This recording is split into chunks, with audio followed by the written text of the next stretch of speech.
The Duke stamped his foot. "I beg your pardon," he said hastily. "I ought not to have done that, but you seem to have entirely missed the point of what I was saying." "No, I haven't," said Zuleika. "Then what?" cried the Duke, standing over her. "What is your reply?" Said Zuleika, looking up at him, "My reply is that I think you are an awful snob." The Duke turned on his heel and strode to the other end of the room. There he stood for some moments, his back to Zuleika. "I think," she resumed in a slow, meditative voice, "that you are, with the possible exception of a Mr. Edelweiss, the most awful snob I have ever met." The Duke looked back over his shoulder. He gave Zuleika the stinging reprimand of silence. She was sorry, and showed it in her eyes. She felt she had gone too far. True, he was nothing to her now, but she had loved him once. She could not forget that. "Come," she said, "let us be good friends. Give me your hand." He came to her slowly. "There." The Duke withdrew his fingers before she unclasped them. That twice-flung taunt rankled still. It was monstrous to have been called a snob. A snob! He, whose readiness to form what would certainly be regarded as a shocking misalliance, ought to have stifled the charge, not merely vindicated him from it. He had forgotten in the blindness of his love how shocking the misalliance would be. Perhaps she, unloving, had not been so forgetful. Perhaps her refusal had been made generously for his own sake. Nay, rather for her own. Evidently, she had felt that the high sphere from which he beckoned was no place for the likes of her. Evidently, she feared she would pine away among those strange splendors, never be acclimatized, always be unworthy. He had thought to overwhelm her, and he had done his work too thoroughly. Now he must try to lighten the load he had imposed. Seating himself opposite to her, "You remember," he said, "that there is a dairy at Tankerton?" "A dairy? Oh, yes." "Do you remember what it is called?" Zuleika knit her brows. He helped her out. "It is called Her Grace's." "Oh, of course," said Zuleika. "Do you know why it is called so?" "Well, let's see. I know you told me. Did I? I think not. I will tell you now. That cool outhouse dates from the middle of the 18th century. My great-great-grandfather, when he was a very old man, married Antroisims Noyces, a dairymaid on the Tankerton estate.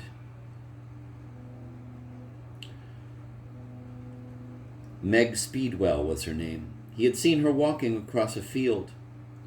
Not many months after the interment of his second Duchess, Maria, that great and gifted lady.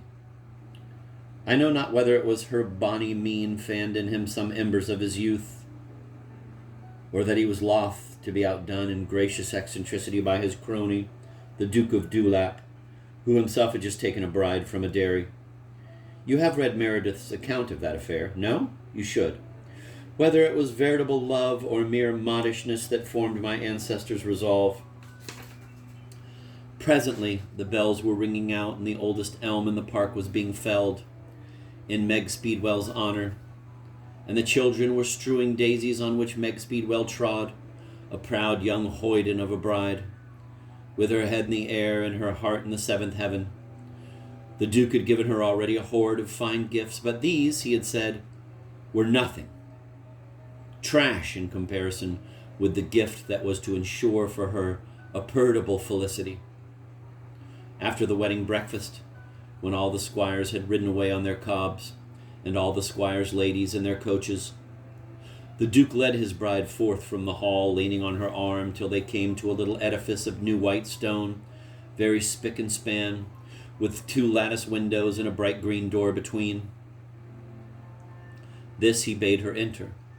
Aflutter with excitement, she turned the handle.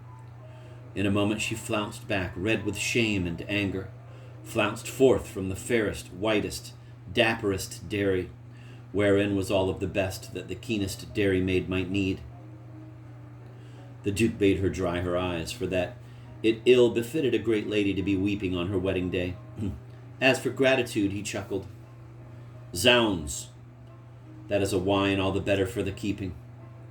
Duchess Meg soon forgot this unworthy wedding gift.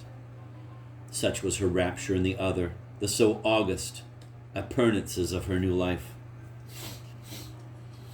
What with her fine silk gowns and farthingales, and her powder closet, and the canopied bed she slept in, a bed bigger far than the room she had slept in with her sisters, and standing in a room far bigger than her father's cottage, and what with Betty, her maid, who had pinched and teased her at the village school, but now waited on her so meekly and trembled so fearfully at a scolding, and what with the fine hot dishes that were set before her every day, and the gallant speeches and glances of the fine young gentleman whom the Duke invited from London, Duchess Meg was quite the happiest duchess in all England. For a while she was like a child in a hayrick, but anon, as the sheer delight of novelty wore away, she began to take a more serious view of her position. She began to realize her responsibilities. She was determined to do all that a great lady ought to do. Twice every day she assumed the vapors. She schooled herself in the mysteries of ombre, of Macao. She spent hours over the tambour frame. She rode out on horseback with a riding master. She had a music master to teach her the spinet, a dancing master, too, to teach her the minuet and the triumph and the gaudy. All these accomplishments she found mighty hard. She was afraid of her horse. All the morning she dreaded the hour when it would be brought round from the stables. She dreaded her dancing lesson. Try as she would, she could but stamp her feet flat on the parquet, as though it had been the village green. She dreaded her music lesson.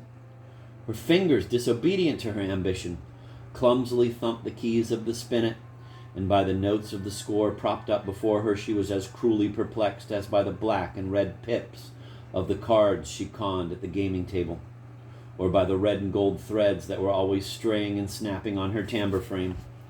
Still she persevered. Day in, day out, sullenly she worked hard to be a great lady, but skill came not to her, and hope dwindled. Only the dull effort remained. One accomplishment she did master, to wit, the vapors. They became for her a dreadful reality. She lost her appetite for the fine hot dishes. All night long she lay awake, restless, tearful, under the fine silk canopy, till dawn stared her into slumber. She seldom scolded Betty. She who had been so lusty and so blooming saw in her mirror that she was pale and thin now. And the fine young gentleman, seeing it too, paid more heed now to their wine and their dice than to her. And always when she met him, the Duke smiled the same mocking smile. Duchess Meg was pining slowly and surely away. One morning in springtime, she altogether vanished. Betty, bringing the cup of chocolate to the bedside, found the bed empty. She raised the alarm among her fellows. They searched high and low. Nowhere was their mistress.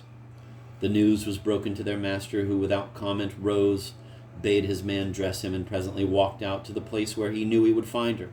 And there, to be sure, she was, churning for dear life. Her sleeves were rolled above her elbows, and her skirt was kilted high, and as she looked back over her shoulder and saw the Duke, there was the flush of roses in her cheeks and the light of 1,000 thanks in her eyes. "Oh," she cried, "what a curtsy I would drop you, but that to let go the handle were to spoil all." And every morning, ever after, she woke when the birds woke, rose when they rose, and went singing through the dawn to the dairy, there to practice for her pleasure that sweet and lowly handicraft, which she had once practiced for her need.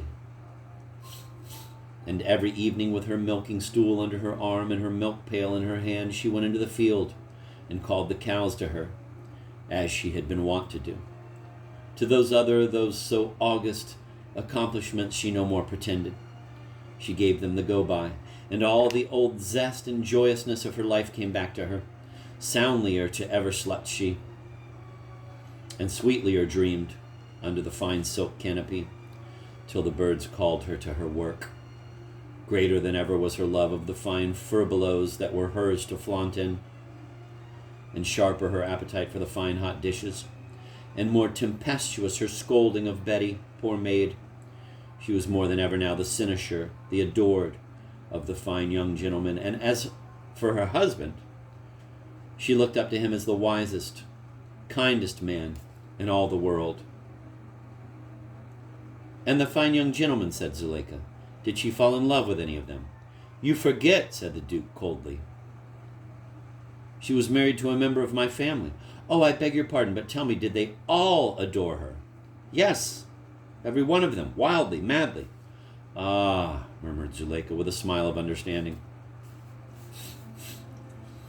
A shadow crossed her face. Even so, she said with some pique. I don't suppose she had so many, very many adorers. She never went out into the world. Tankerton, said the Duke dryly. It was a large house, and my great-great-grandfather was the most hospitable of men. However, he added, marveling that she had again missed the point so utterly, my purpose was not to confront you with a past rival in conquest, but to set at rest a fear which I had, I think, roused in you by my somewhat full description of the high, majestic life to which you, as my bride, would be translated. A fear? What sort of fear? That you would not breathe freely, that you would starve, if I may use a somewhat fantastic figure, among those strawberry leaves. And so I told you the story of Meg Speedwell and how she lived happily ever after. Nay, hear me out. The blood of Meg Speedwell's lord flows in my veins. I think I may boast that I have inherited something of his sagacity. In any case, I can profit by his example. Do not fear that I, if you were to wed me, should demand a metamorphosis of your present self. I should take you as you are, gladly. I should encourage you to be always exactly as you are. A radiant, irresistible member of the upper middle class, with a certain freedom of manner acquired through a life of peculiar liberty.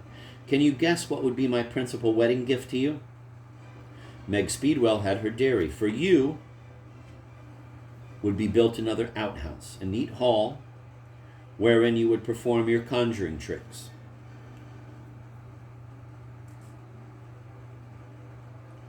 Every evening except Sunday, before me and my tenants and my servants, and before such of my neighbors as might care to come. None would respect you the less, seeing that I approved.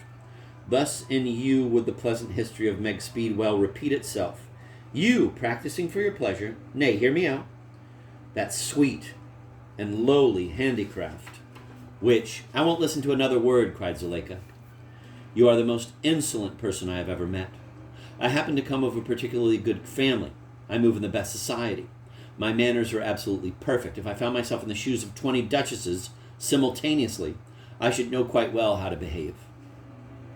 As for the one pair you can offer me, I kick them away. So I kick them back at you. I tell you, hush, said the Duke.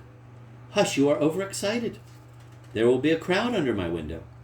There, I am sorry. I thought, oh, I know what you thought, said Zuleika in a quieter tone. I am sure you mean well. I am sorry I lost my temper. Only you might have given me credit for meaning what I said, that I would not marry you, because I did not love you. I dare say there would be great advantages in being your duchess. But the fact is, I have no worldly wisdom. To me, marriage is a sacrament. I could no more marry a man about whom I could not make a fool of myself than I could marry one who made a fool of himself about me. Else had I long ceased to be a spinster. Oh, my friend, do not imagine that I have not rejected in my day a score of suitors quite as eligible as you. As eligible? Who were they? Frowned the Duke. Oh, Archduke this and Grand Duke that and His Serene Highness the other.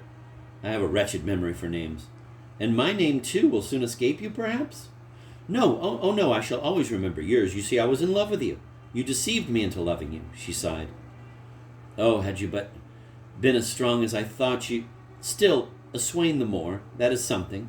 She leaned forward, smiling archly. Those studs, show me them again. The Duke displayed them in the hollow of his hand. She touched them lightly, reverently, as a tourist touches a sacred relic in a church. At length, do give them to me, she said. I will keep them in a little secret partition of my jewel case. The Duke had closed his fist. Do, she pleaded. My other jewels, they have no separate meanings for me. I never remember who gave me this one or that. These would be quite different. I should always remember their history. Do!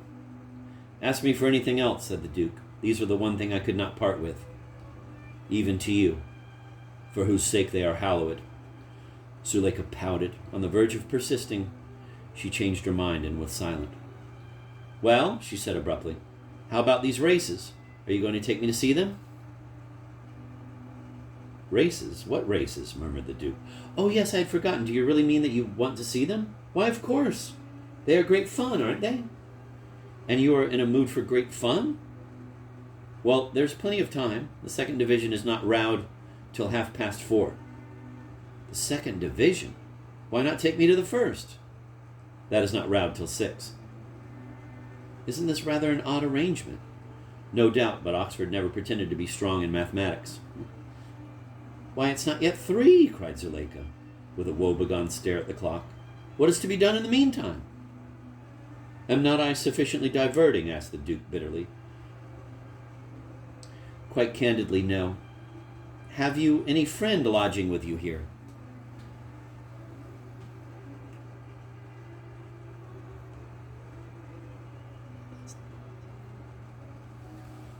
One, overhead, a man named Noakes. A small man with spectacles? Very small, with very large spectacles. He was pointed out to me yesterday as I was driving from the station. No, I don't think I want to meet him. What can you have in common with him? One frailty at least. He too, Miss Dobson, loves you. But of course he does. He saw me drive past. Very few of the others, she said, rising and shaking herself, have set eyes on me. Do let us go and look at the colleges. I do need change of scene. If you were a doctor, you would have prescribed that long ago. It is very bad for me to be here. A kind of Cinderella, moping over the ashes of my love for you. Where's your hat? Looking round, she caught sight of herself in the glass. Oh, she cried, what a fright I do look. I must never be seen like this. You look very beautiful. I don't. That is a lover's illusion.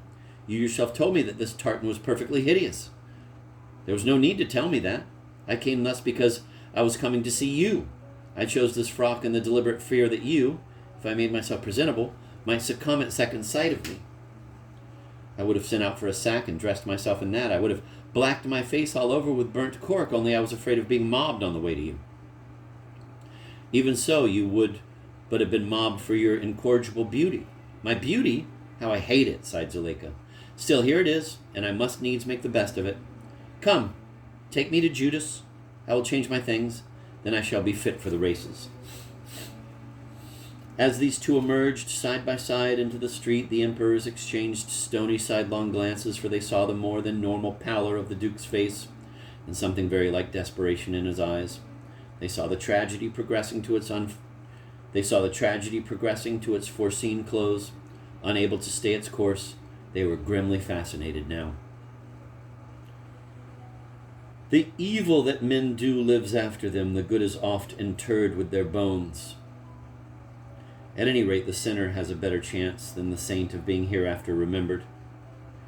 We, in whom original sin preponderates, find him easier to understand. He is near to us, clear to us. The saint is remote, dim. The very great saint may, of course, be remembered through some sheer force of originality in him, and then the very mystery that involves him for us makes him the harder to forget. He haunts us the more surely because we shall never understand him. But the ordinary saints grow faint to posterity, whilst quite ordinary sinners pass vividly down the ages. Of the disciples of Jesus, which is he that is most often remembered and cited by us? Not the disciple whom Jesus loved, neither of the Boanerges, nor any other of them who so steadfastly followed him and served him, but the disciple who betrayed him for 30 pieces of silver. Judas Iscariot it is who outstands, overshadowing those other fishermen, and perhaps it was by reason of this precedence that Christopher Whitred, knight, in the reign of Henry VI, gave the name of Judas to the college which he had founded. Or perhaps it was because he felt that in a Christian community, not even the meanest and basest of men should be accounted beneath contempt, beyond redemption. At any rate, thus he named his foundation, and though for Oxford men the savour of the name itself has long evaporated through its local connection, many things show that for the founder himself it was no empty vocable. In a niche above the gate stands a rudely carved statue of Judas holding a money bag in his right hand.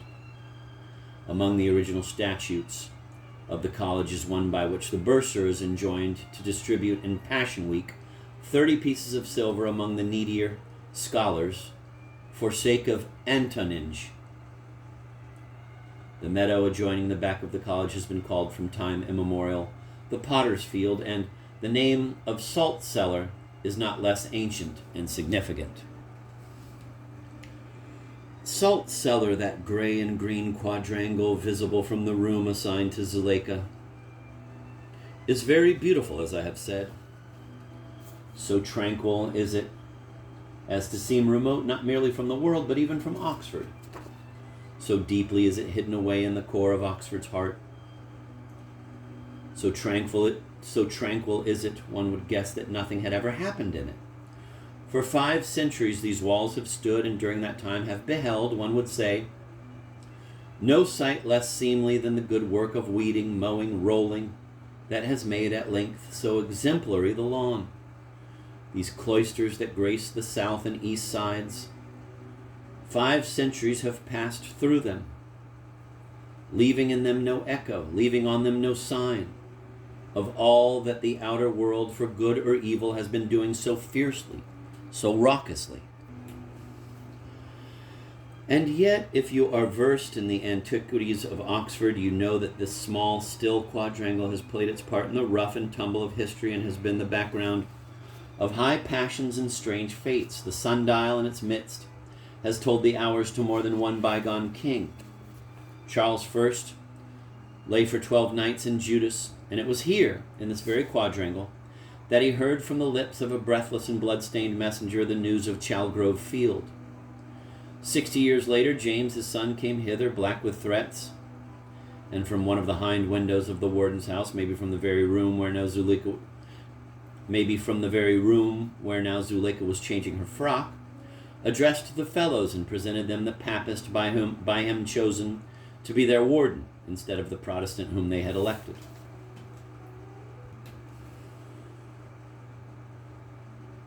They were not of so stern a stuff as the fellows of Magdalen, who, despite his Majesty's menaces, had just rejected Bishop Farmer. The papist was elected there and then, al fresco, without dissent. Cannot one see them, these fellows of Judas, huddled together round the sundial like so many sheep in a storm? The king's wrath, according to a contemporary record, was so appeased by their pliancy that he deigned to lie for 2 nights in Judas, and at a grand refection in hall was gracious and merry. Perhaps it was in lingering gratitude for such patronage that Judas remained so pious to his memory even after smug Herrenhausen had been dumped down on us forever. Certainly of all the colleges none was more ardent than Judas for James Stewart. Thither it was that young Sir Harry Essen led, under cover of night, 80 recruits whom he had enlisted in the surrounding villages. The cloisters of Salt Cellar were piled with arms and stores, and on its grass, its sacred grass, the squad was incessantly drilled against the good day when Ormond should land his men in Devon. For a whole month Salt Cellar was a secret camp, but somehow at length, woe to lost causes and impossible loyalties, Herrenhausen had wind of it, and one night, when the soldiers of the White Cockade lay snoring beneath the stars, stealthily the white-faced warden unbarred his postern, that very postern through which now Zuleika had passed on the way to her bedroom, and stealthily through it, one by one on tiptoe, came the king's foot guards. Not many shots rang out, nor many swords clashed in the night air before the trick was won for law and order.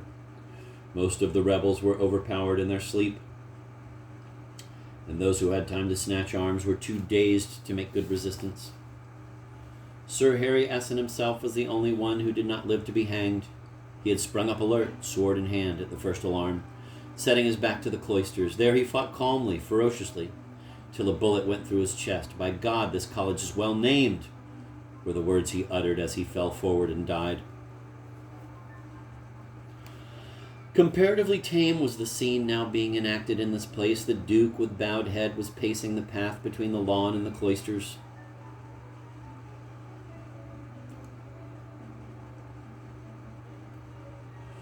2 other undergraduates stood watching him, whispering to each other under the archway that leads to the front quadrangle. Presently, in a sheepish way, they approached him. He halted and looked up. "I say," stammered the spokesman. "Well?" asked the Duke. Both youths were slightly acquainted with him, but he was not used to being spoken to by those whom he had not first addressed. Moreover, he was loath to be thus disturbed in his somber reverie. His manner was not encouraging. "Isn't it a lovely day for the eights?" faltered the spokesman.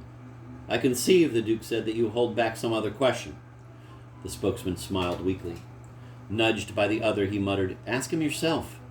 The Duke diverted his gaze to the other, who, with an angry look at the one, cleared his throat and said, "I was going to ask if you thought Miss Dobson would come and have luncheon with me tomorrow."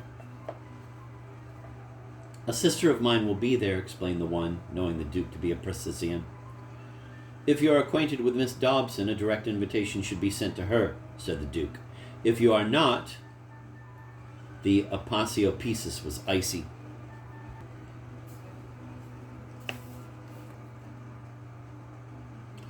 "Well, you see," said the other of the two, "that is just the difficulty. I am acquainted with her, but is she acquainted with me? I met her at breakfast this morning at the warden's." "So did I," added the one. "But she, well," continued the other, "she didn't take much notice of us. She seemed to be in a sort of dream." "Ah," murmured the Duke with melancholy interest. "The only time she opened her lips," said the other, "was when she asked us whether we took tea or coffee." "She put hot milk in my tea," volunteered the one, "and upset the cup over my hand and smiled vaguely." "And smiled vaguely," sighed the Duke. "She left us long before the marmalade stage," said the one. "Without a word," said the other. "Without a glance?" asked the Duke. It was testified by the one and the other that there had been not so much as a glance. "Doubtless," the disingenuous Duke said. "She had a headache. Was she pale?" "Very pale," answered the one. "A healthy pallor," qualified the other, who was a constant reader of novels. "Did she look," the Duke inquired, "as if she had spent a sleepless night?" That was the impression made on both. "Yet she did not seem listless or unhappy?" No, they would not go so far as to say that. "Indeed, were her eyes of an almost unnatural brilliance?" "Quite unnatural," confessed the one. "Twin stars," interpolated the other.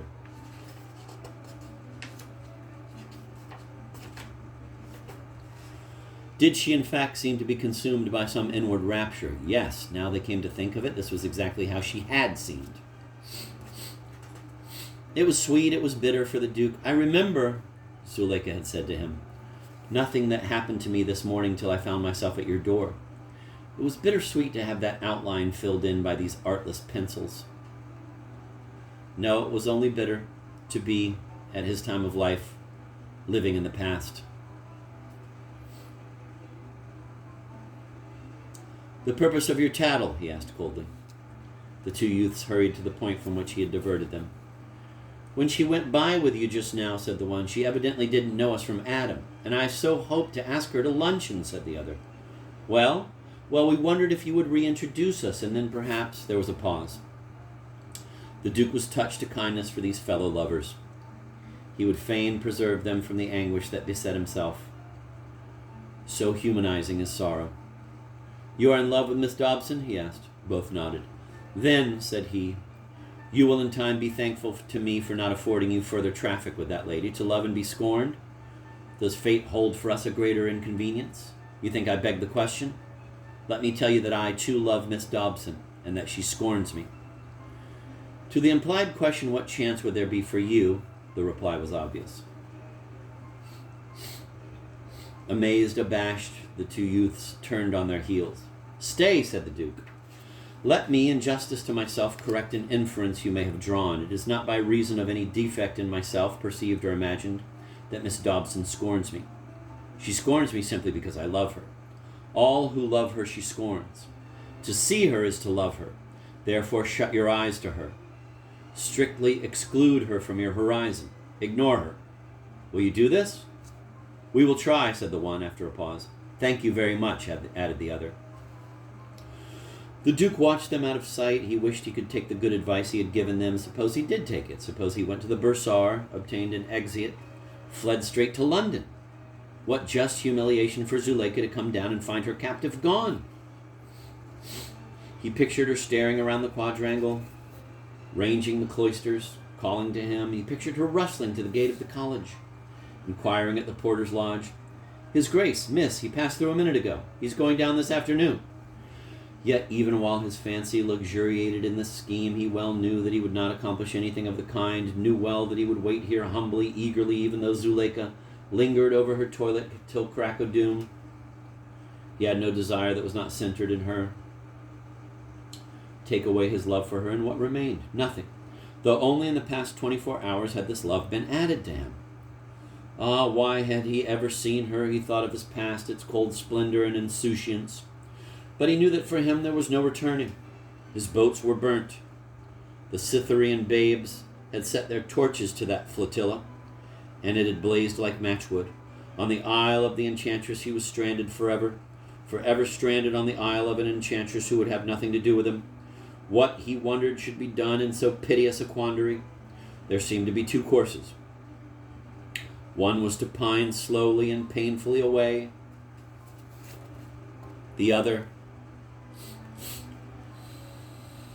Academically, the Duke had often reasoned that a man for whom life holds no chance of happiness cannot too quickly shake life off.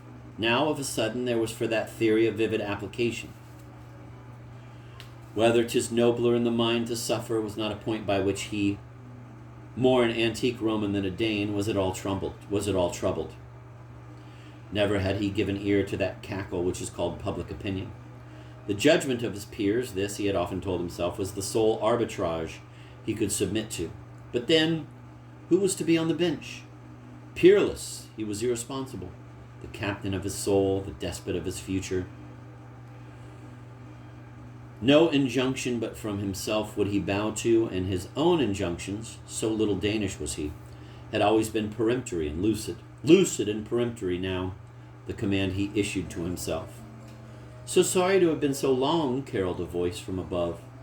The Duke looked up. "I'm all but ready," said Zuleika at her window. That brief apparition changed the color of his resolve. He realized that to die for love of this lady would be no mere measure of precaution or counsel of despair. It would be in itself a passionate indulgence, a fiery rapture not to be foregone. What better could he ask than to die for his love? Poor indeed seemed to him now the sacrament of marriage beside the sacrament of death. Death was incomparably the greater, the finer soul. Death was the one true bridal. He flung back his head, spread wide his arms, quickened his pace almost to running speed. Ah, he would win his bride before the setting of the sun. He knew not by what means he would win her. Enough that even now, full-hearted, fleet-footed, he was on his way to her, and that she heard him coming. When Zuleika, vision in vaporous white, came out through the postern, she wondered why he was walking at so remarkable a pace. To him, wildly expressing in his movement the thought within him, she appeared as his awful bride. With a cry of joy, he bounded towards her, and would have caught her in his arms had she not stepped nimbly aside. "Forgive me," he said after a pause. "It was a mistake, an idiotic mistake of identity. I thought you were..." Zuleika, rigid, asked, "Have I many doubles?" "You know well that in all the world is none so blessed as to be like you. I can only say that I was overwrought. I can only say that it shall not occur again." She was very angry indeed. Of his penitence there could be no doubt, but there are outrages for which no penitence can atone. This seemed to be one of them. Her first impulse was to dismiss the Duke forthwith and forever. But she wanted to show herself at the races, and she could not go alone. And except the Duke, there was no one to take her. True, there was the concert tonight, and she could show herself there to advantage. But she wanted all Oxford to see her now. "I am forgiven?" he asked. "In her, I am afraid, self-respect outweighed charity. I will try," she said merely, "to forget what you have done." Motioning him to her side, she opened her parasol and signified her readiness to start. They passed together across the vast gravelled expanse of the front quadrangle. In the porch of the college there were, as usual, some chained-up dogs, patiently awaiting their masters. Zuleika, of course, did not care for dogs. One has never known a good man to whom dogs were not dear. But many of the best women have no such fondness. You will find that the woman who is really kind to dogs is always one who has failed to inspire sympathy in men. For the attractive woman, Dogs are mere dumb and restless brutes, possibly dangerous, certainly soulless. Yet will coquetry teach her to caress any dog in the presence of a man enslaved by her. Even Zuleika, it seems, was not above this rather obvious device for awaking envy. Be sure she did not at all like the look of the very big bulldog who was squatting outside the porter's lodge. Perhaps, but for her present anger, she would not have stooped endearingly down to him, as she did, cooing over him and trying to pat his head. Alas, her pretty act was a failure. The bulldog cowered away from her, horrifically grimacing. This was strange. Like the majority of his breed, Corker, for such was his name, had ever been wistful to be noticed by anyone, effusively grateful for every word or pat, an ever-ready wagger and nuzzler, to none ineffable. No beggar, no burglar had ever been rebuffed by this Catholic beast. But he drew the line at Zuleika. Seldom is even a fierce bulldog heard to growl. Yet Corker growled at Zuleika.